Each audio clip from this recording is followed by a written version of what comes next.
A Rádio CBN começa hoje a série de entrevistas especiais com os candidatos à presidência da República. De acordo com as regras apresentadas e aprovadas pelos partidos, foram convidados para participar dessa série os candidatos que atendem a um dos dois critérios: ter ao menos 2% das intenções de votos em pesquisa Datafolha e ao menos 10 deputados na Câmara. Os candidatos que atendem aos dois critérios serão entrevistados por 1 hora. Os que atendem apenas a um deles por meia hora. Todos os demais candidatos terão suas propostas apresentadas em reportagens de 4 minutos a partir da próxima semana. Diante desses critérios, o primeiro candidato a ser entrevistado por 1 hora será Ciro Gomes, do PDT. Amanhã, quarta-feira, Simone Tebet, do MDB. Na quinta, André Janones, do Avante, será entrevistado por meia hora. E na sexta-feira, Luciano Bivar, do União Brasil, também por meia hora. O candidato Jair Bolsonaro, do PL, não respondeu ao convite da CBN, nem enviou representante para discutir as regras das entrevistas. O candidato Lula, apesar de ter tido um representante do PT nas reuniões, também não confirmou presença. Cássia Godoy e eu estaremos à frente dessas entrevistas e teremos também a participação das comentaristas Miriam Leitão e Vera Magalhães e do comentarista Bernardo Melo Franco. Para dar início a essa série especial, temos Ciro Gomes, candidato do PDT. E o nosso tempo de 1 hora começa a contar a partir de agora. Candidato Ciro Gomes, obrigado pela sua gentileza de aceitar o convite da CBN. Bom dia. Muito bom dia, Milton Jung, muito bom dia, Cássia Godoy. E agradeço eu sim o privilégio de ter sido convidado pela CBN para esse debate. Quero cumprimentar toda a nação brasileira. E o debate, meu caro Milton, é fundamental porque o Brasil está na pior crise da sua história, a mais profunda, a mais complexa e a mais renitente no tempo. São quase 11 anos sem crescer nada e a miséria explodindo com fome e carestia de volta no lado dos brasileiros, e nós não acharemos o bom diagnóstico para esse terrível problema e muito menos acharemos as soluções se não trocarmos ideias. Por isso eu lamento muito que os candidatos que hoje ponteiam na pesquisa, o Lula e o Bolsonaro, recusem um convite tão importante quanto aqueles que vocês fizeram, e agradeço muito o privilégio de falar ao povo brasileiro.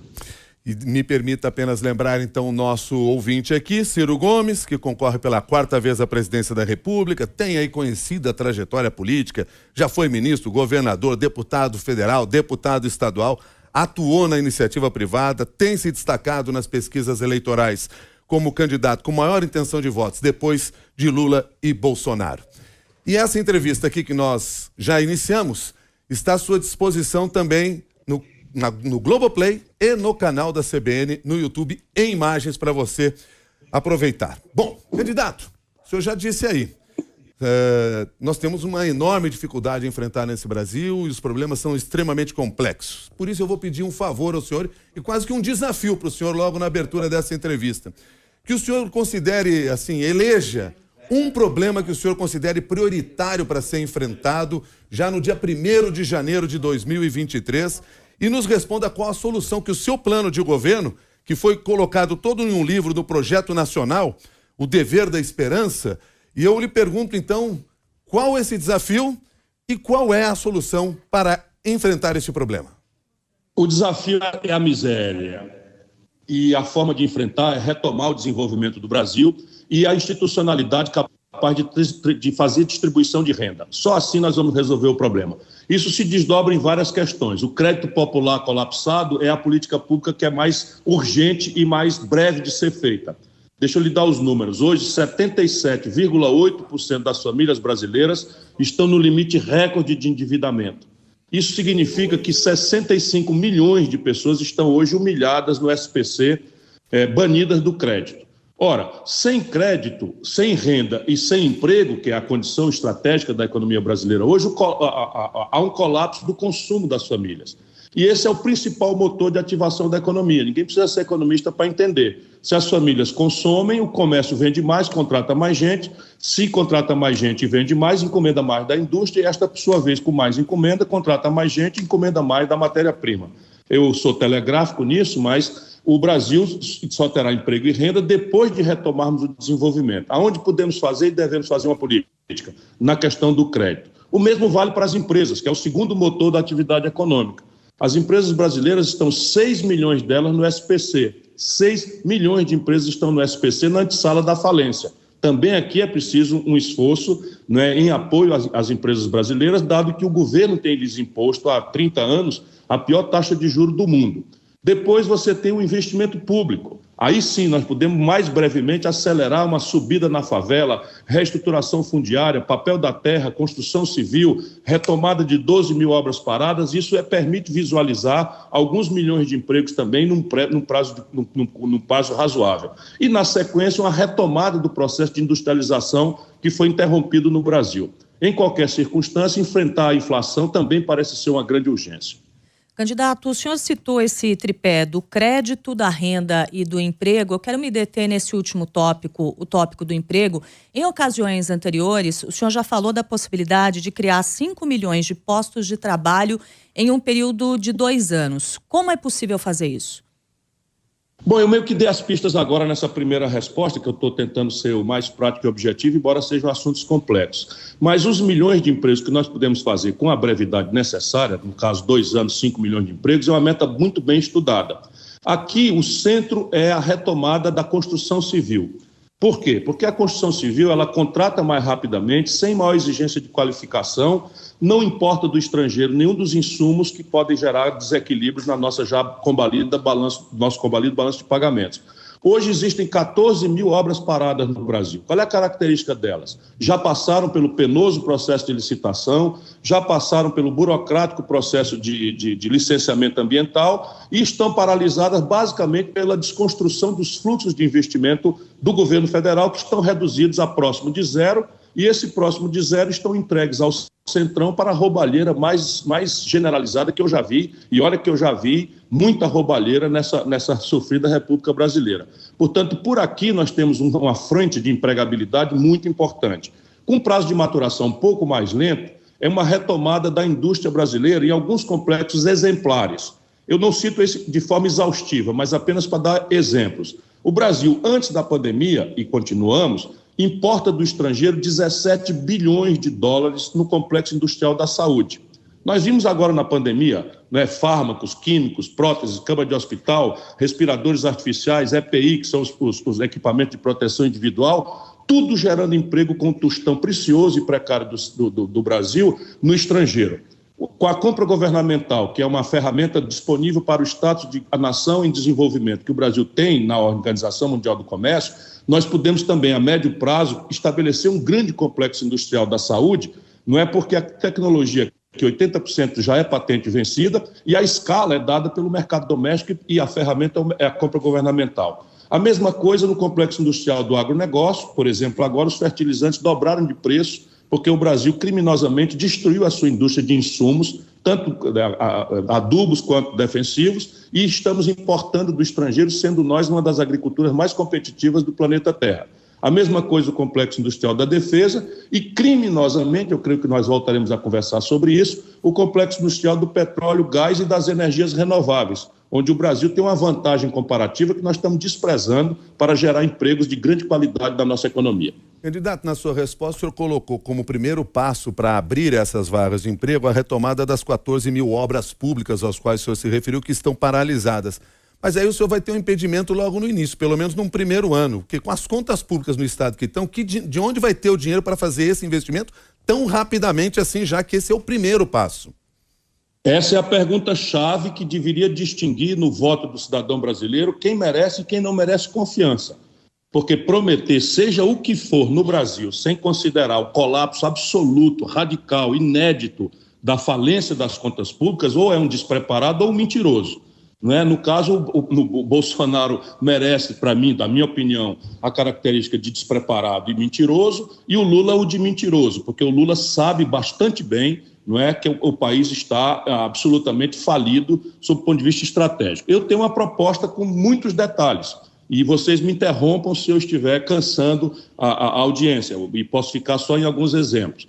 Mas eu tenho estimados 3 trilhões de reais em 10 anos para fazer frente a esse projeto nacional de desenvolvimento e virar o jogo. 3 trilhões de reais em 10 anos significa 300 bilhões de reais livres, portanto, nós temos que tratar a questão do teto de gastos para o investimento e uma parte disso para diminuir os impostos que incidem de forma injusta e perversa sobre o consumo das camadas populares mais pobres do Brasil.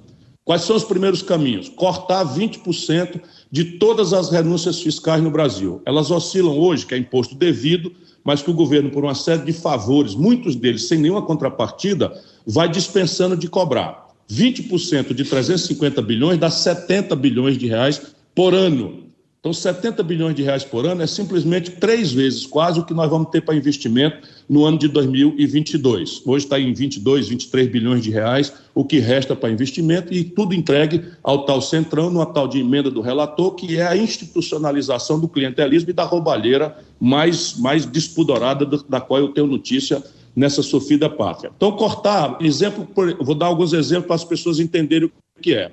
A cesta básica brasileira, teoricamente, não devia cobrar impostos, que subiu hoje quase 30% aí para a população mais pobre do Brasil, que tem um salário mínimo com o pior poder de compra dos últimos 20 anos. Olha, a vida do nosso povo é absolutamente difícil. Pois bem, a pretexto de não cobrar imposto na cesta básica, os diversos lobbies acabaram introduzindo 36 produtos absolutamente de luxo, que o nosso povo só toma notícia deles nas belíssimas novelas da Globo, se não for o Pantanal que passa-se no nosso interior, né, do Centro-Oeste. Portanto, só nas casas de luxo, filé, salmão, queijo suíço, por exemplo. A soma disso, meu caro Milton, dá 8 bilhões de reais por ano. Só para a população ter ideia, com 8 bilhões de reais por ano, eu coloco 1 milhão de crianças das periferias numa creche em tempo integral, para a classe média e usar sem precisar dever nada a nenhuma creche de rico em qualquer lugar do Brasil. Isso é 8 mil reais per capita, é uma creche de primeira linha em qualquer lugar do Brasil, mesmo nas cidades de custo de vida mais caro, como São Paulo, Rio e Belo Horizonte, ou Salvador, ou Recife. Então, veja, esse conjunto de renúncias fiscais, que são 350, se eu corto 20%, criteriosamente, eu já sei onde cortar, dá 70 bilhões na primeira hora. É evidente que se eu liberto esse dinheiro, eu tenho que libertá-lo para o investimento e para abater impostos. Mas eu tenho outras propostas. Por exemplo, uma tributação de 0,5%, portanto, extremamente moderada, apenas 50 centavos a cada 100 reais nas grandes riquezas, nas grandes patrimônios superiores a 20 milhões de reais. Com isso, eu arrecado entre 60 e 65 bilhões de reais por ano e atinge apenas 58 mil contribuintes. Uma pequena regulação no IOF impede qualquer mistificação de Lula e Bolsonaro, que dizem que se esse tributo for cobrado, haverá fuga de capitais. Basta que você tire o IOF de 0,38, como é hoje, para 0,50, fazendo a alíquota equivalente, os custos de transferência serão muito menos generosos e a gente vai arrecadar esse dinheiro. Depois você tem alguns caminhos ainda de modernidade em que, por exemplo, a tributação de imposto de renda sobre lucros e dividendos empresariais, que o mundo inteiro cobra, com exceção, eu soube agora, da Colômbia, que antes cobrava e talvez vai voltar a cobrar, e da pequena Estônia. O Brasil não cobra. Eu já fui ministro da Fazenda e cobrei. Nós não estamos falando aqui do reinvestimento nas empresas. É só aquilo que, na pessoa física, o empresário saca da empresa para o seu patrimônio pessoal. Ora, por que o assalariado recolhe 27,5% e o empresário bota 500 milhões, 1 bilhão e 500 milhões de reais de dividendo no bolso, como os lucros exorbitantes da Petrobras, e não paga nem um centavo de imposto? Com isso, eu arrecado mais 70 bilhões de reais. E por aí, eu posso lhe demonstrar os tais 300 bilhões com relativa facilidade. Deixa eu colocar na nossa conversa aqui, nossa comentarista Miriam Leitão. Bom dia para você, Miriam. Bom dia, Milton. Bom dia, candidato Ciro Gomes. É um prazer falar com o senhor. Eu quero ir para a política. Sei que eu sou de economia, o senhor também, mas vou para a política porque eu acho que tem uma emergência. O governo Bolsonaro tem feito sucessivos ataques à democracia, né? E em alguns casos, inclusive, tem a ajuda do comando de Forças Armadas ou de generais específicos, porque eles soltam notas ambíguas ou fazem declarações ou fazem também notas que embutem ameaças, né? Então, eu queria saber o seguinte, né? Com essa insistência do governo Bolsonaro e das lideranças militares em atacar a democracia, o TSE, como é que o senhor avalia o risco que o Brasil corre hoje, a democracia brasileira corre hoje, candidato? Deixa eu lhe cumprimentar com grande alegria, uma das jornalistas mais qualificadas que eu tenho o privilégio e a honra de conhecer já há um bom par de décadas, ou uma boa trinca de décadas, sempre com respeito e muita admiração, apesar de você ter começado muito jovem, né? Então, deixa eu lhe dizer, eu vejo isso com uma certa contradição, Miriam, deixa eu explicar para você com o meu coração. Eu acho que na cabeça do Bolsonaro está o delírio de um golpe. Mas na condição prática, objetiva, seja doméstica, seja estrangeira, da comunidade internacional, eu não vejo a menor possibilidade desse delírio bolsonarista prosperar. Vamos lá, a gente sabe como é que as coisas aconteceram no passado, ali nos anos 50, 60, 70, em que a Guerra Fria não permitia que houvesse nuances, não é? Então, o que aconteceu no mundo foi que, por exemplo, em 64, havia os 3 governadores dos 3 principais estados em favor do golpe militar, né? Adhemar de Barros, Magalhães Pinto e Carlos Lacerda. Os 3 do São Paulo, Rio e Minas Gerais em favor, para não dizer perifericamente, muitos outros. A Igreja Católica, pela sua cúpula, estava também em favor do golpe, pela propaganda anticomunista, né? A grande mídia brasileira, unânime, toda ela pelo golpe, também pelas mesmas motivações da Guerra Fria. E no cenário internacional, você tinha um creu morre, em que os partidos comunistas, teleguiados pela União Soviética, propunham claramente, não é, a revogação da democracia liberal no Ocidente, e ali tinha acontecido, na iminência de 64, 62, a crise dos mísseis, em que quase fomos à hecatombe nuclear. Nada disso existe hoje mais, nem no Brasil, nem lá fora.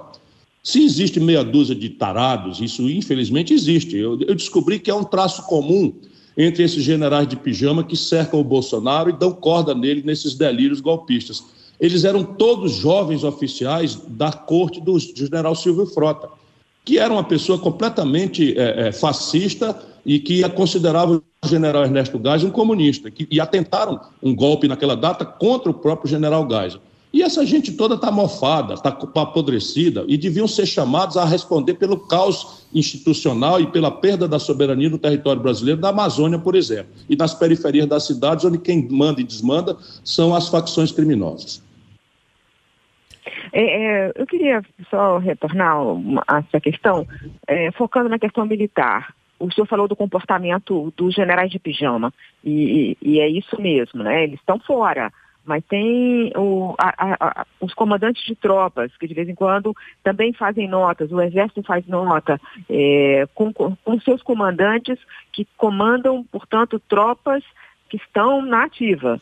E eles têm feito notas insistentes contra a democracia ou de forma ambígua. Nesse caso, eu queria especificamente perguntar a sua opinião sobre a reação, a maneira como o Exército está tratando a relação com o TSE. Se isso aí não é uma questão anômala. É completamente anômala e deriva do estado de anomia em que se encontra a República Brasileira. Isso não é de agora. Infelizmente, o processo de formação e o processo de promoção da cúpula das Forças Armadas, especialmente do Exército Brasileiro, é uma responsabilidade da omissão do PT, do Lula, do Fernando Henrique, ou seja, os democratas brasileiros não tivemos o devido cuidado, não é, de fazer um processo de mudança em diálogo com as forças militares, para demonstrar para eles que eles são elementos essenciais a um projeto nacional de desenvolvimento. O país precisa de um projeto de defesa moderno, com capacidade dissuasória. Eu defendo isso com todas as letras, portanto não há em mim nenhum estigma, nenhum preconceito, mas é preciso acabar de uma vez por todas com essa excrescência histórica de que cúpula das Forças Armadas se atribui um papel tutelar sobre a democracia do Brasil, sobre a República Brasileira. Isso tem que ser revogado de uma vez por todas no processo de formação dos militares, porque não é por maldade. Eles foram formados assim, eles ainda hoje são formados assim. Como é que se explica que um general como Pazuello, um incompetente, pelo menos omisso em relação à ladroeira nas vacinas, ou o ex-comandante do Exército, que aceitou uma ordem ilegal para comprar toneladas de cloroquina, não haja uma resistência, baseada na lei, baseada nas regras, baseada nos regulamentos, e essa vassalagem às ordens arbitrárias e imbecis de um banido das Forças Armadas. O Bolsonaro é um banido das Forças Armadas porque é um corrupto, porque é um camarada que trocou os pés pelas mãos. Portanto, um dos compromissos meus é construir uma estrutura de defesa em bases profissionais, sofisticadas e modernas do ponto de vista tecnológico, capazes de dizer não na proteção dos interesses nacionais brasileiros, mas haverá todo um processo de mudança na formação e nos critérios de promoção da cúpula das nossas forças de defesa. Miriam, muito obrigado pela participação e a gente volta amanhã, né? Obrigado, queria agradecer as respostas e Milton, vou continuar ligado aqui na entrevista. Por favor, Miriam. Obrigado, Miriam, bom dia. Bom dia. Cássia Godoy. Candidato, queria perguntar para o senhor a respeito da questão da Amazônia. De todo impossível que vocês me chamem de Ciro, né? A ideia é tratar todos os candidatos e candidatas da mesma maneira. Por isso, esse termo, com todo o respeito que o senhor e os demais candidatos e candidatas merecem aqui. Então, candidato, eu gostaria de falar agora da questão da Amazônia, né? Os assassinatos recentes que nós tivemos de Bruno Araújo e Dom Phillips deixaram bem claro a situação de abandono dessa região do país. E aí eu estou falando tanto em relação à criminalidade, como em relação à proteção da população indígena e também preservação do meio ambiente. E sabemos que atualmente, infelizmente, estas questões, esses problemas acabam aí se amalgamando de uma maneira trágica. Gostaria de saber do senhor, caso eleito, o que o senhor vai fazer naquela região para que a gente tenha a retomada dessa região como uma região que é gerida, que é administrada, que é parte do Brasil e que não pode ser abandonada como está hoje? Há 30 anos, Miriam, que o Brasil é guiado da mão para a boca, sem estratégia, sem projeto e sem planejamento de absolutamente nada. E cada vez que acontece um incidente gravíssimo, a barragem que explode em Minas Gerais, ou a morte de 130 pessoas nas encostas do Recife, dos morros do Recife, a gente é chamado a olhar para isso ou para aquele lado. Eu sou obrigado a olhar o Brasil como um todo, como pela minha vivência. E é porque o país não tem ferramenta de nada, de planejamento, porque nós nos prostramos ao improviso. E na Amazônia, que agora está na moda da vez, moda é uma palavra pouco delicada para a tragédia que nós estamos obrigados a assistir e que devastam a imagem do Brasil no estrangeiro, tem uma resposta óbvia. Primeiro, entender o problema. Hoje, 40 milhões de brasileiros vivem e trabalham e têm que sobreviver e ter renda na Amazônia. 40 milhões de pessoas. Por regra, essas pessoas migraram nas últimas 30, 40 anos, ou das plagas do sul, onde eu estou aqui hoje falando para vocês da casa do João Goulart, porque hoje é o dia que faz 18 anos da morte do ex-governador Leonel Brizola, e nós nos deslocamos todos aqui para São Borja, a terra dos presidentes, e eu estou dando essa entrevista aqui da casa do João Goulart, gentilmente cedida para eu fazer essa entrevista. Pois bem, no Brasil, nós chamamos o povo do Sul, o povo do Nordeste, para integrar a Amazônia, para não entregar. Esse era o slogan. Isso tem 30 aninhos. E a condição que nós demos a esse brasileiro, que não conhecia essa região tão difícil, de pegar malária, de ter dificuldades imensas de deslocamento, de abastecimento, era desmatar. O INCRA só dava o papel da terra para quem provasse que desmatou. Pois bem, 30 aninhos depois, desmatar virou crime inafiançável. Eles não compreendem isso, eles não entendem isso, eles não sabem fazer outra coisa, ninguém deu a eles a oportunidade de ver, né, o extraordinário potencial de riqueza que a floresta em pé pode lhes dar, porque eles não têm o acesso à biotecnologia, sabe, a engenharia genética, uma nova farmácia, uma nova química, enfim, todo um aparato de bioenergia, de cosméticos que a Amazônia, né, e de remédios que a Amazônia pode dar. Não há esse passo, não há esse treinamento, não há essa capacitação. Se a gente entender isso, nós vamos entender por que a resposta tem sido essa selvageria ególatra, que o Bolsonaro, a ela aderiu, tirou 70% dos votos na Amazônia. O Bolsonaro tirou 70% dos votos na Amazônia. E o que ele faz pela Amazônia? Ele destruiu as precaríssimas estruturas de comando e controle, desmontou o ICMBio, desmontou a FUNAI, desmontou o IBAMA, né? Destruiu a capacidade operacional das Forças Armadas, que não tem efetivo, que não tem verba, que não tem tecnologia para administrar uma imensa faixa de fronteira seca, toda uma malha de garapés, rios e riachos, de bacias absolutamente, e isso acabou transformando o território nessa holding do crime. E na fronteira, que eu conheço bastante bem, ali onde aconteceram esses problemas, eu já visitei, especialmente Tabatinga, mais em cima na cabeça do cachorro. Você tem ali uma terra de ninguém também pelo lado do Peru, pelo lado da Colômbia. Na Colômbia menos porque está ali Letícia, que é uma capital de província. Mas do lado de cá está Tabatinga. E os ticunas e os índios. Então ali estabeleceu-se essa holding, que é o narcotráfico, claramente protegido por autoridades brasileiras, claramente protegidos por autoridades, inclusive das Forças Armadas. Não aconteceria se isso se não fosse verdadeiro. Bom, nós vimos o avião presidencial transportando cocaína. Isso é um problema gramático, e esse general Heleno calou a boca e calado está. Eu fui hóspede do general Heleno lá em Tabatinga, no quartel. Ele sabe o que está acontecendo lá e é o general encarregado da segurança institucional do país. O general Mourão foi designado para comandar a estrutura de comando e controle da Amazônia, gastou R$500 bilhão e não aconteceu nada. Portanto, o que é que nós temos que fazer? Nós temos que fazer, primeiro, um zoneamento econômico e ecológico. Ir ao território e definir a que pode e a que não pode.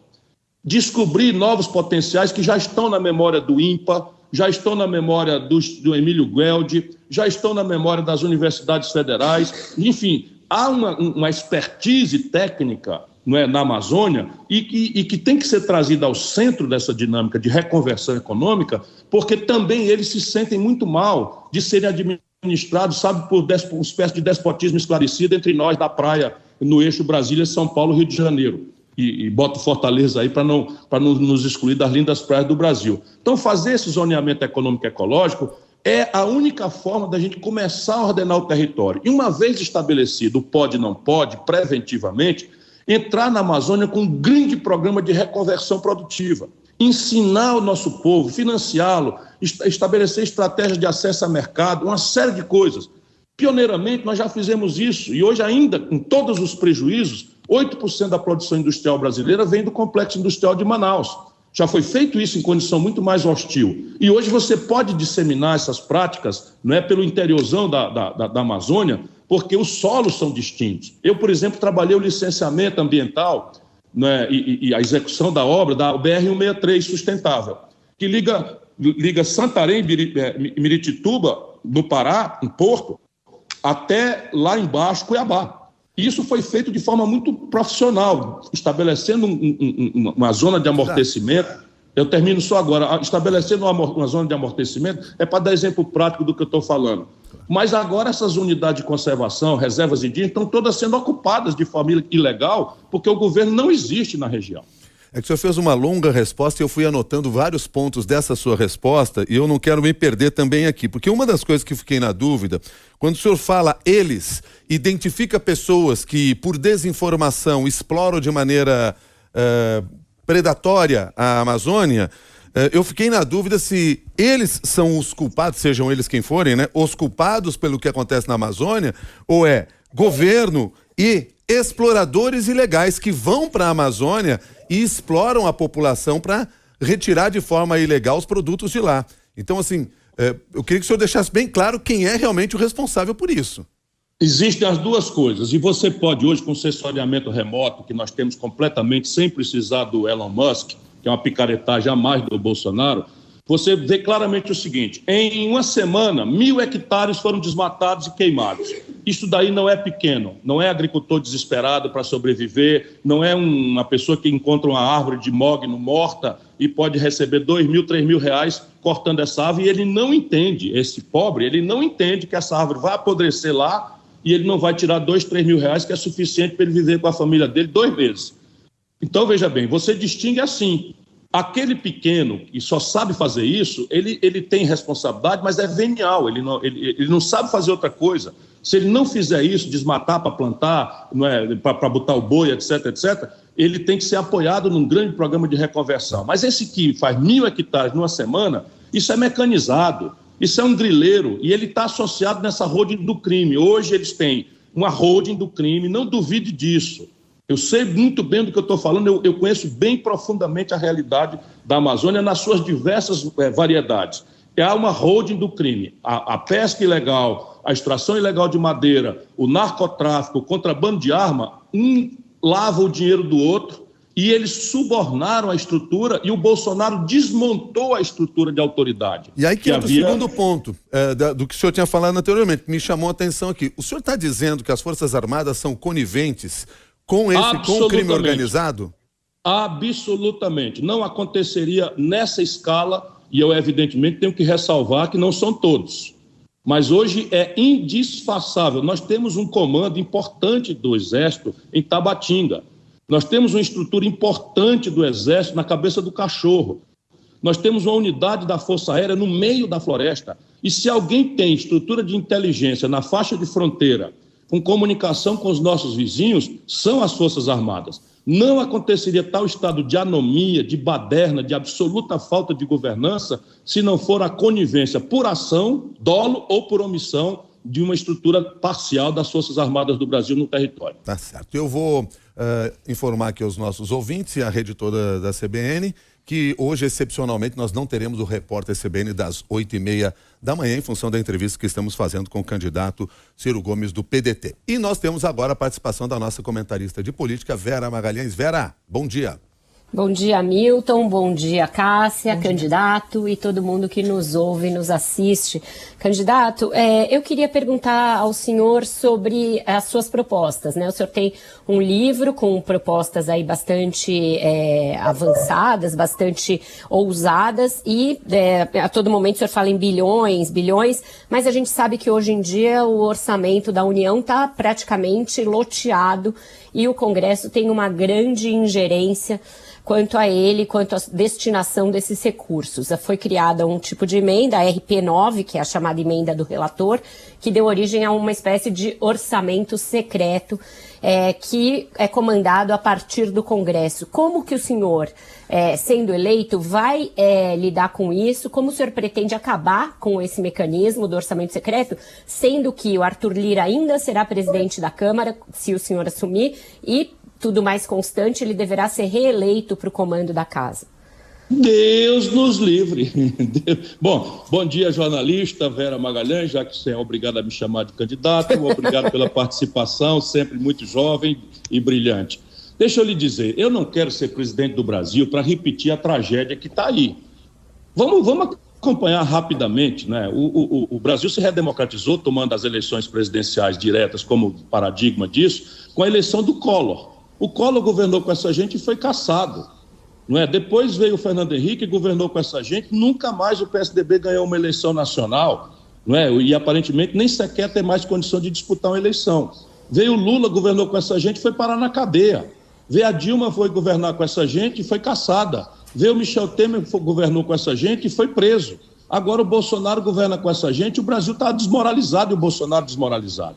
Então eu só posso ser presidente do Brasil, só quero ser, e peço muito ao povo brasileiro que pondere isso. Se for para mudar o modelo de governança política é essencial para mudar o modelo econômico, que também paralisou nossa economia por uma década inteira, que é a última década, em 120 anos de história.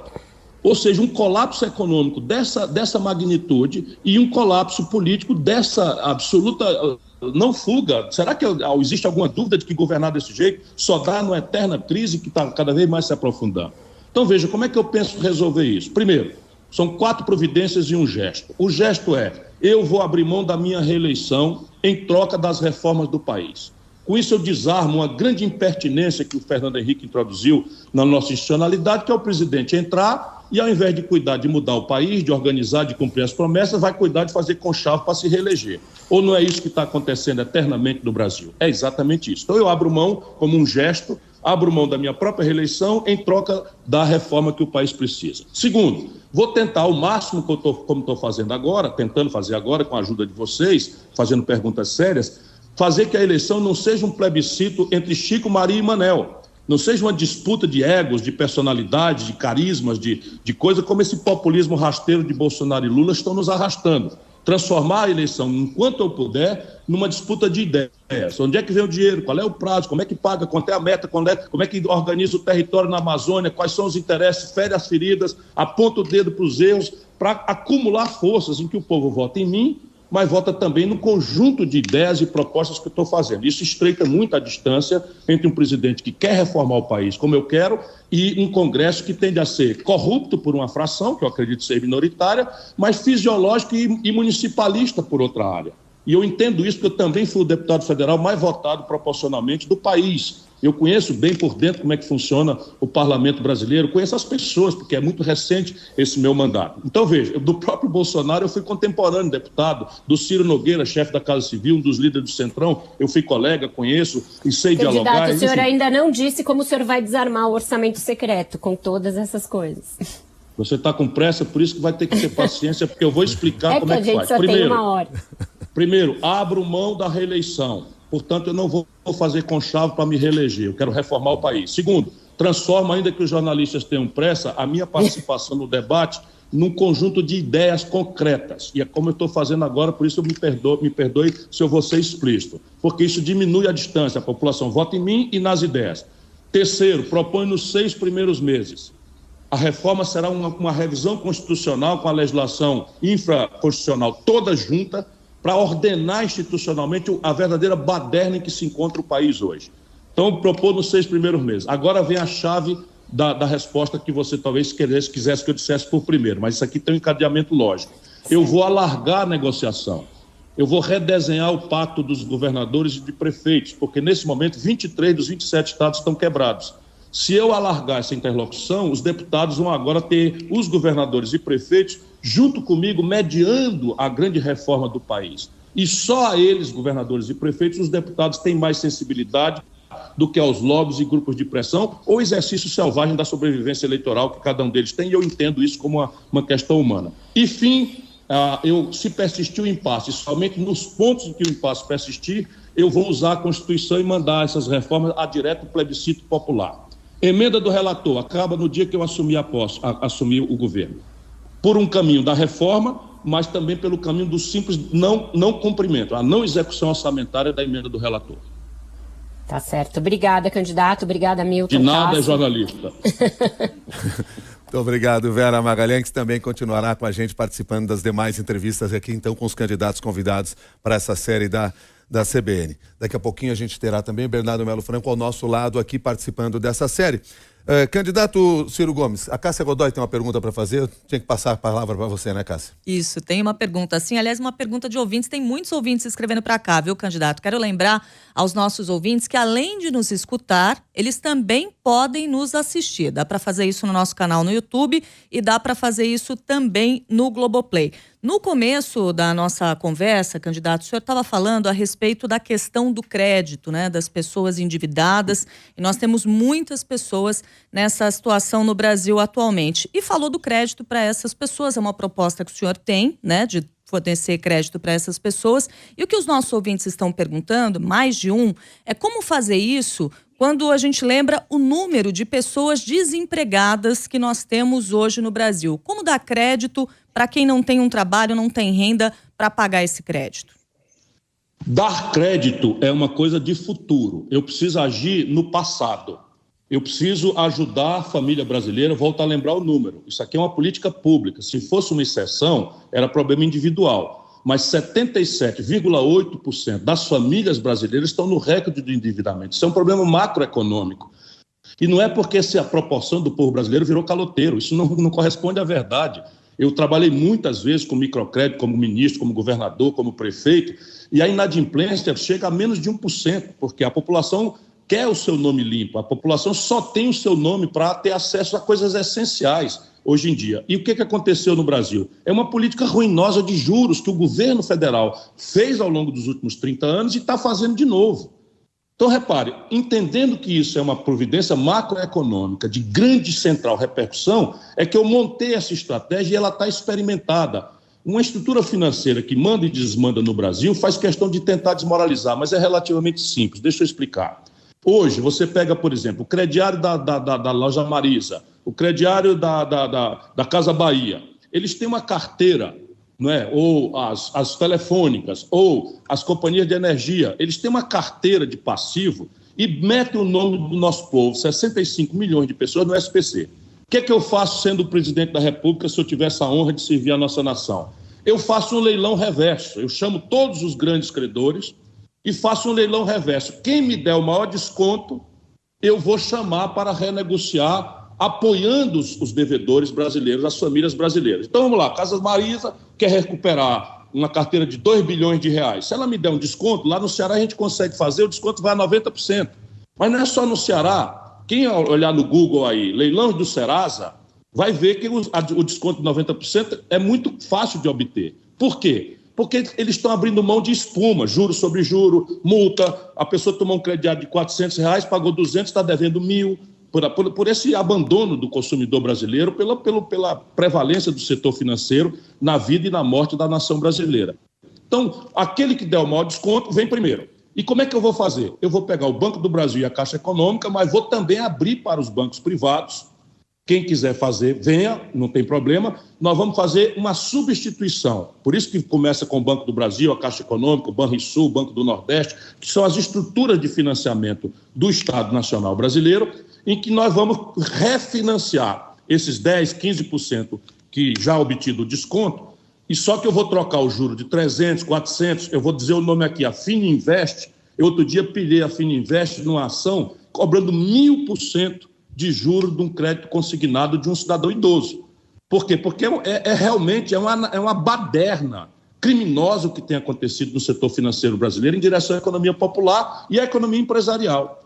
Então nós vamos refinanciar trocando juros exorbitantes e absolutamente criminosos do cartel de bancos por um juro módico que remunere bem os custos de captação do Banco do Brasil e da Caixa Econômica. Isso está tudo muito bem estudado. E eu troco um prazo de constrangimento por um prazo de 36 meses e faço um programa de reeducação financeira para ajudar o povo brasileiro a entender aquelas letrinhas pequenininhas que ele assina nos contratos de crediário e de crédito consignado e que, no fim, matam a família brasileira de vergonha e de humilhação. E o risco dessa família voltar ao endividamento, considerando as taxas de juros no país? Nós precisamos fazer um programa de reeducação financeira e este passivo vai ter que ser garantido.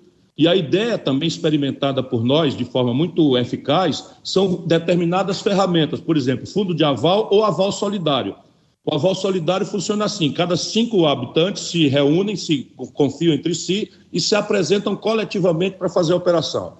E um garante o crédito do outro. Só que a viabilidade disso é que se eu desconto 90%, o débito médio desce para R$ 1.000, R$ 1.200. Se eu divido R$ 1.200 por 36 vezes, a prestação vai ficar absolutamente praticável para a população brasileira. E quando eu lhe pergunto em juros, evidentemente a gente lembra do Banco Central e no seu programa de governo o senhor fala em quebrar a independência do Banco Central. Como é que o senhor pretende fazer isso? Por que o senhor pretende fazer isso? E de que maneira o senhor entende que isso vai resultar em uma política econômica melhor, uma política monetária melhor? Bom, vamos botar o nosso povo na jogada para entender. O Banco Central é quem diz a taxa de juros. Mas o Banco Central diz a taxa de juros administrando o passivo do governo, a dívida pública.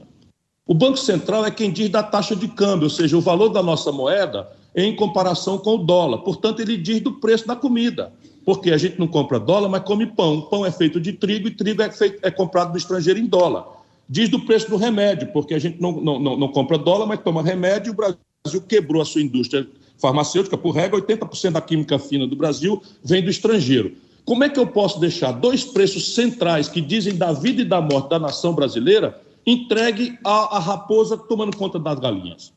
O que a gente deseja com o Banco Central, e lembre-se que eu já fui ministro da Fazenda, eu já tive o Banco Central subordinado à minha autoridade, e eu só fiz coisa séria. Não aconteceu um desatino, não aconteceu uma intrusão, não aconteceu uma manipulação de absolutamente nada que não fosse muito sério. Portanto, será assim comigo. Agora veja qual é a autonomia contra a qual eu me insurjo. É uma que o Centrão e o Lira, que nós estamos há pouco comentando sob o ponto de vista de orçamento secreto, roubalheira, e agora esse absurdo que estão fazendo em relação à Petrobras, o Lira, aproveitando que nós estávamos todos comovidos com a morte de milhares, centenas de milhares de brasileiros na pandemia, e agora, recentemente, passou de forma virtual, sem votação física dos deputados, um estatuto de autonomia que entrega ao setor financeiro brasileiro cartelizado o Banco Central. Eu não convivo com isso um único dia sequer. O que é que eu vou fazer? No primeiro dia, eu peço aos cavalheiros que se demitam. Peço a eles que se demitam e garanto que eles vão se demitir. Por que o senhor garante? Eu já ouvi o senhor falando isso e com uma convicção de que eles vão se demitir. Que poder é essa caneta que o senhor vai ter? Eu já fui governador, já fui prefeito, já fui ministro da Fazenda, já comandei o Banco Central e eu sei que eles se demitirão. É a mesma coisa que o Bolsonaro fez com o presidente da Petrobras? Não, absolutamente não. Absolutamente não. Não compare uma empresa de economia mista com acionistas minoritários, com governança corporativa, que é a Petrobras, e eu tenho uma proposta para ela, com o Banco Central, que é uma autarquia federal. O Banco Central não é do mercado, não. Mas é que tem mandato, absurdo, né, candidato? Não, tem mandato a partir da determinação do Centrão e do Lira agora, a partir de agora. Vão sair. Garanto a você e ao povo brasileiro que eles não ficam um dia comigo. Até porque a prisão em flagrante também é uma ferramenta para quem comete crime continuado. Sabe, swap cambial, informação privilegiada, pós e pré-fixados, eles sabem do que eu estou falando e não durarão um dia sequer num governo meu. Mas não é por qualquer tipo de birra. É que tudo no Brasil depende disso. Eu não vou mudar a política econômica, o modelo econômico, se eu não tiver a ferramentaria institucional que o mundo inteiro tem. E eu quero substituir essa autonomia criminosa que o Lira e o Centrão deram ao setor financeiro, entregando o Banco Central a eles, por um estatuto de autonomia verdadeiro. Por exemplo, o FED norte-americano tem autonomia. Mas como é o FED americano? Ele tem um mandato duplo. Ele persegue a menor inflação a pleno emprego. Então, repare, a inflação nos Estados Unidos hoje é 8%, a taxa de juros não passa de 3%. No Brasil, nós estamos mandando 1,5% de aumento da Selic e cada 1,5% disso, sabe para onde vai a conta, meu caro Milton? Só para dizer que isso é do interesse público, vai para o Tesouro Nacional. E o Banco Central atira com taxa de juros num preço que é administrado pelo governo, absolutamente insensível à taxa de juros. Qual é o efeito da taxa de juros sobre o preço da gasolina e do diesel, que subiu agora 14% o óleo diesel? Ou da energia elétrica. O governo determina 25% de aumento na energia elétrica do Ceará, 17% da energia elétrica no Brasil, e o Banco Central atira com a taxa de juros na inflação que o próprio governo produziu. Ou os alimentos. A China entra comprando os alimentos, o preço dos alimentos sobe, o Banco Central brasileiro atira com a taxa de juros criminosa, mata a economia, mata as famílias, mata as empresas, destrói os empregos. E a pergunta simples, qual é o efeito da taxa de juros sobre o preço da soja que subiu puxado pela China? Percebe? Ou a gente entende isso, ou não vamos entender que o Brasil é um país que está sendo assaltado e esse assalto agora está sendo institucionalizado, está sendo regrado, está sendo congelado, de maneira que eu volto a dizer, só quero ser presidente do Brasil se for para mudar. Candidato. Mudar o modelo econômico e mudar o modelo de governança política corrupto que nós temos. Só para aproveitar algumas menções importantes que o senhor está fazendo em relação a combustíveis, e essa é uma preocupação de todos os brasileiros hoje em dia, queria ouvi-lo a respeito da sua política de preços de combustíveis. O que o senhor defende e o que o senhor pretende implementar caso seja eleito? Minha cara Cássia, deixa eu tentar de novo ajudar o nosso povo a entender o que parece ser um assunto complicado. Como é que se forma o preço de um sanduíche na Praça Central de Macapá? É assim, quanto custa o pão, quanto custa o presunto, quanto custa o ovo, mais os 10% que é o lucro do cidadão que está trabalhando para vender esse sanduíche. Isso é uma coisa normal, a estrutura de custo mais rentabilidade forma o preço das coisas. Por quê? Porque se esse preço sair do ponto de equilíbrio, vem outro vendedor de sanduíche e toma o freguês. No caso dos preços administrados pelo governo, não existe concorrência. Então, vamos permitir que o povo entenda isso, para justificar que o preço da Petrobras tem que ser, como é no mundo e nos manuais de economia, administrado pelo governo. Por quê? Porque a Petrobras é um monopólio.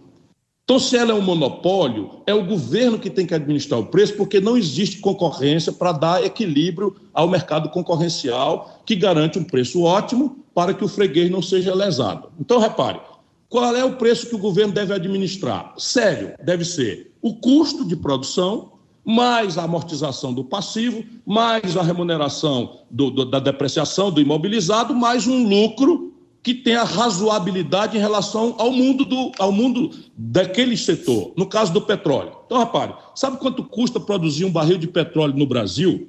É um dos mais baratos do planeta Terra. Graças ao extraordinário talento da Petrobras, da nossa engenharia, do sacrifício que o povo brasileiro fez por décadas para construir essa portentosa companhia, nós estamos tirando um barril de pré-sal por $10 o custo. $10. E aí, a gente se botar imposto, frete, lucros, distribuição, etc., chega a $30. Não devia ser isso que nós cobramos? $30 é o custo, mais um lucro. Quanto é o lucro? Vamos olhar para para British Petroleum, para Shell, para Total, que são as grandes corporações, para a empresa da China, para a Statoil da Noruega, que são as grandes corporações, para a PDVSA, para Saudi Aramco e tal. Vamos olhar, o lucro delas está ao redor de 8%, 9%.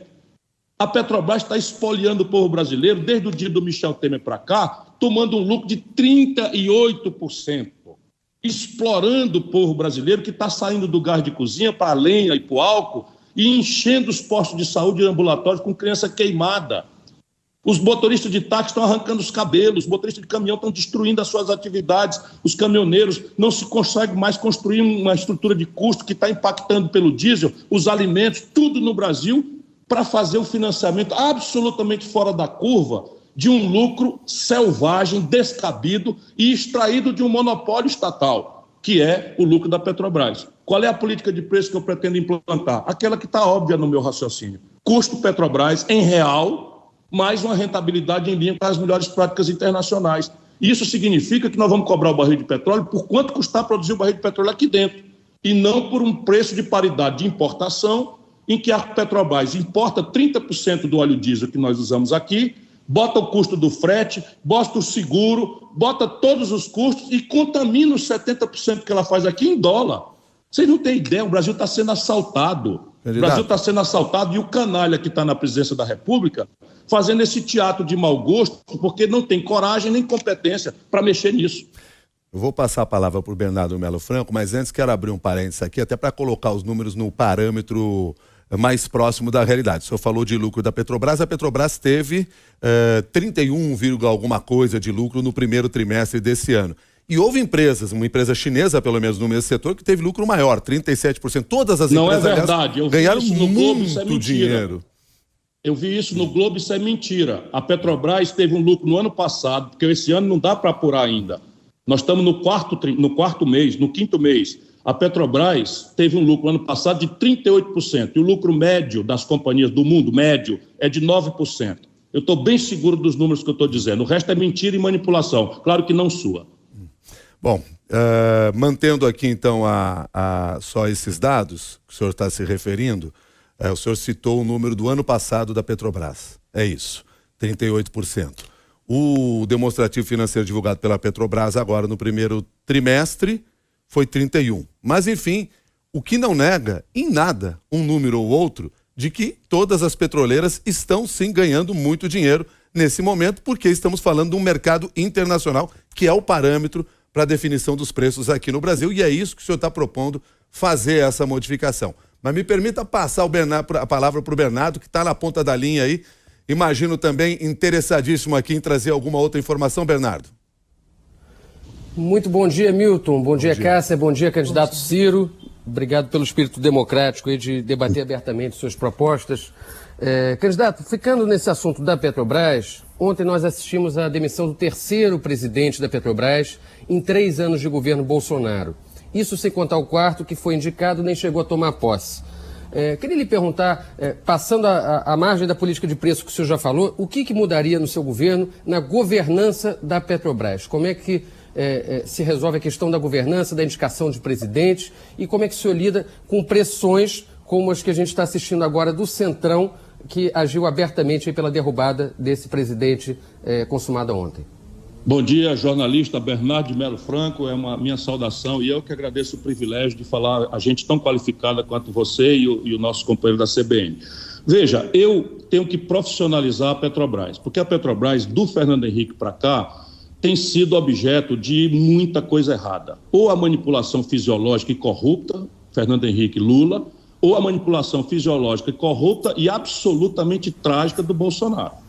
Então é preciso, de fato, profissionalizar. Como é que a gente faz isso? Eu quero fazer com duas providências de curto prazo e uma providência que vai ter efeito a médio e longo prazo. A primeira providência de curto prazo é estabelecer para a Petrobras um contrato de gestão. Ou seja, nós pegaremos o benchmark mundial, os padrões de eficiência, funcionário por faturamento, etc., e vamos estabelecer um contrato de gestão e vamos fazer uma diretoria profissional que eu quero recrutar de dentro da própria Petrobras. E eles serão obrigados, portanto, ciclicamente, com avaliação periódica, com controle da sociedade, transparência absoluta, a cumprir esses estándares, esses padrões de lucratividade, de eficiência, de compliance, de governança corporativa, enfim, todos os indicadores. Eu tenho vivência disso, inclusive na iniciativa privada. Porém, para fazer isso, eu tenho que me assenhorear da Petrobras, mais uma vez. Ela está hoje, como nós estamos vendo, entregue aí à baderna absoluta. Não é? Por quê? Porque existe uma esquizofrenia na Petrobras. Ela é um monopólio estatal, mas o Fernando Henrique e o Lula venderam para os estrangeiros 60% do capital não votante da Petrobras. E esse investidor tem direitos contra a Petrobras. Eu não estou satanizando o direito deles. Só que quando ele manda um representante para o Conselho de Administração, esses direitos do acionista privado, banqueiros estrangeiros e brasileiros, é a lucratividade máxima no curto prazo. Essa é a lógica do capitalismo financeiro, é extrair o máximo de rentabilidade no mais curto prazo com menor risco. Só que a Petrobras, ela diz da vida e da morte da economia do Brasil, em coisas que também nem estamos discutindo, porque a conjuntura está tomando, enfim, a atenção de nós todos. Mas a questão do protagonismo tecnológico. O Brasil tem pouquíssimas corporações com capacidade, investimento, inteligência, engenharia para liderar uma reconversão tecnológica em direção à economia verde, de baixo carbono, que só a Petrobras pode fazer. Então, repare, primeiro, um edital anunciando a nova política de preços que será estudada e anunciada como a PPE. Para ficar na sigla, eu vou trocar a política de paridade de importação por uma política de paridade de exportação. Isso faz uma diferença imediata para diminuir o preço dos combustíveis derivados de petróleo para o povo brasileiro. Eu vou, a partir daí, causar uma queda, que já está acontecendo. Hoje é trágica a queda na Petrobras pelo absoluto caos com que o Bolsonaro tragicamente tem administrado esse acervo precioso da vida brasileira. Então, o que eu vou anunciar? Vou anunciar a disposição do acionista controlador de comprar em leilão reverso, ou seja, quem vender por mais barato terá preferência de compra, tantas ações, quantas queiram se vender, até integralizarmos de novo 60% do capital controlador da Petrobras. Com isso, eu quero transformá-la, e aí terem absoluto senhorio sobre sua gestão, eu quero transformá-la numa grande companhia de energia limpa, de energia verde. O Brasil será o principal polo mundial de hidrogênio verde. A Petrobras terá protagonismo em energias eólicas, energia solar, biomassa e todas as outras formas de energia modernas. Essa reconversão precisa que o Brasil tenha capacidade de entender e acelerar o processo, que nós temos que matar o uso de combustíveis fósseis no mais breve tempo possível. Mas enquanto isso não acontecer, o diesel, a gasolina, o querosene de aviação, que está explodindo o preço das passagens aéreas e o gás de cozinha da nossa dona de casa, tem que ser oferecidos a preço razoável para o povo brasileiro. Bernardo? Candidato, obrigado. Queria fazer uma pergunta rápida sobre Congresso. O senhor disse aí mais cedo, quando a Vera falou sobre possível reeleição do Arthur Lira, o senhor falou, Deus nos livre, mas o senhor ainda não explicou como é que o senhor conseguiria governar com o Congresso que está aí. Seu partido, o PDT, perdeu muitos deputados, inclusive agora na janela partidária, está com apenas 19 cadeiras na Câmara. Então, dia 1 de governo ali, começa a se discutir sucessão da presidência da Câmara. Queria saber como é que o senhor pensa em montar uma base parlamentar, chegar pelo menos ali no número de metade do plenário. Quais são os partidos que o senhor vai procurar? O senhor tenta montar uma aliança mais à esquerda, como a que sustentou os governos Lula e Dilma? O senhor parte para os partidos do Centrão? Como é que o senhor monta uma base mínima para governar com esse Congresso que tem aí hoje? Pelo que a gente imagina, você não acredita mesmo que o Lula... assim. Você não acredita mesmo que o Lula governou com base numa aliança à esquerda, não é? Você está fazendo um esforço de retórica. Porque o Arthur Lira, não, mas tinha ali 130, 120, 140 deputados. Hoje o PDT tem só 19. Para encaminhar como é que o senhor faz a matemática? Para a gente encaminhar a resposta, tem que partilhar o diagnóstico. O Lula não governou, o Lula governou com o Centrão. O Ciro Nogueira tinha ministro no governo da Dilma. Então, vamos mudar de assunto. O Valdemar Costa Neto foi condenado e preso no escândalo do Mensalão, porque o Lula deu o DENIT para ele roubar. O Roberto Jefferson, o Lula deu a ele o correio para ele roubar, e o Roberto Jefferson dali detonou o escândalo do Mensalão. Então, veja, o que eu estou querendo propor é uma mudança do modelo de governança política do país. Dizendo o quê? Primeiro, se eu for eleito, Bernardo, você sabe que eu não sou o favorito. Eu estou numa guerra contra o sistema. E eu quero estabelecer essa guerra contra o sistema. O que supõe, se eu ganhar, eu venci o sistema. É quase impossível, mas ciclicamente o povo brasileiro produz essas grandes disrupturas.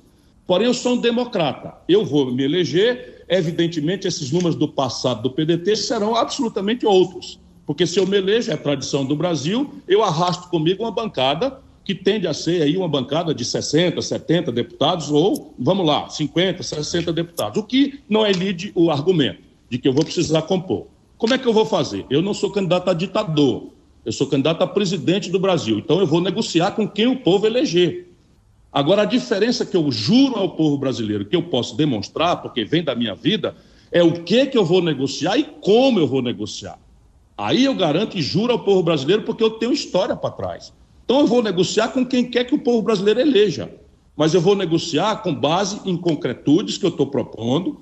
De novo, abro mão da minha reeleição, não tenho medo de CPI, porque não tenho rabo de palha. E o Itamar Franco governou assim. O Itamar Franco, eu fui ministro dele. O Itamar Franco foi o único que saiu pela porta da frente e não cedeu ao Centrão, porque quando houve ameaça, me lembro Antônio Carlos Magalhães denunciando que havia corrupção, ele chamou Antônio Carlos Magalhães, abriu a porta do gabinete, depois abriu a outra porta, vejam no Google, e mandou os jornalistas entrarem. O Centrão da época quis chantagear o Itamar, denunciando suspeição sobre o braço direito do Itamar, o Argrives, ele afastou o Argrives e pediu uma apuração preferencial. E é assim que eu governei também. Portanto, só governa com essa gente quem tem ambição do poder, que é o Lula e o Bolsonaro, e quem tem medo de CPI com filho ladrão, que é o Lula e o Bolsonaro. Eu nem tenho filho ladrão, nem tenho medo de CPI. Portanto, vou negociar, mas vou negociar à luz do dia, vou negociar a reforma que eu estou propondo ao povo brasileiro, e quando persistir o impasse, eu vou mandar isso direto a plebiscito popular. Candidato. Essa é a chave, energizar a democracia brasileira, botar o povo na jogada. Candidato, quero agradecer a participação do Bernardo, volta amanhã com a gente. E uma última pergunta para o senhor responder com a Cássia Godoy. Candidato, eu gostaria de ouvi-lo a respeito, na avaliação do senhor, como que a justiça brasileira e a saúde devem lidar com a questão do aborto. E aí eu estou perguntando, inclusive, a respeito das condições em que o aborto é legalizado no Brasil. A gente está vivendo, nesse momento, uma situação limite de uma criança de 11 anos em Santa Catarina que foi vítima de estupro, acabou engravidando e essa criança estava sendo mantida longe da família, longe dos pais, isolada numa espécie de casa de acolhida para que não tivesse acesso ao aborto legal. O senhor acredita que casos como esse que estão acontecendo neste momento no Brasil nos mostram que a gente tem que discutir essa questão, inclusive em relação aos casos em que o aborto já é autorizado? Veja, esse é um assunto extraordinariamente grave e delicado, muito grave e delicado, porque para além da nossa lúcida preocupação com a saúde, com a integridade, com a autodeterminação da mulher sobre o seu próprio corpo, interagem com esse assunto valores morais de grande e grave transcendência, valores religiosos de gravíssima transcendência para uma nação de formação cristã. Portanto, eu considero que aquilo que está na lei hoje tem que ser garantido como está na lei, até que a representação popular, legítima, altere essa lei. Mas não é o presidente da República que faz isso. Eu considero de uma grande leviandade, por exemplo, o Lula dizer que todo mundo tem direito ao aborto. Como ele, não tendo sido presidente por 2 mandatos e mandado em mais 2 mandatos do PT, não mexeu uma linha nesse assunto. Porém, avançar sobre esse tema sem ter poder que o presidente da República não tem, significa instrumentalizar uma reação, uma gente aí que está usando esses temas de costumes, esses temas morais, para banir do povo a percepção de que o que nós precisamos fazer é debater aquilo que está ao alcance da política. O que está ao alcance da política é emprego, salário, juro, renda, aposentadoria, infraestrutura, investimento, retomada do desenvolvimento. Candidato Ciro Gomes, quero agradecer a sua gentileza de ter aceitado participar dessa hora de entrevista aqui, desta conversa, trazendo alguns dos seus pontos de vista em relação aos problemas mais importantes do Brasil. Muito obrigado e até uma nova oportunidade. Eu que agradeço, Milton Jung, e peço a vocês, se o Lula não quiser ir o Bolsonaro, me dê o tempo, que eu tenho muita coisa para falar. Tá bom, muito obrigado. Candidato Ciro Gomes, candidato pelo PDT, nosso primeiro entrevistado nesta série especial promovida pela Rádio CBN.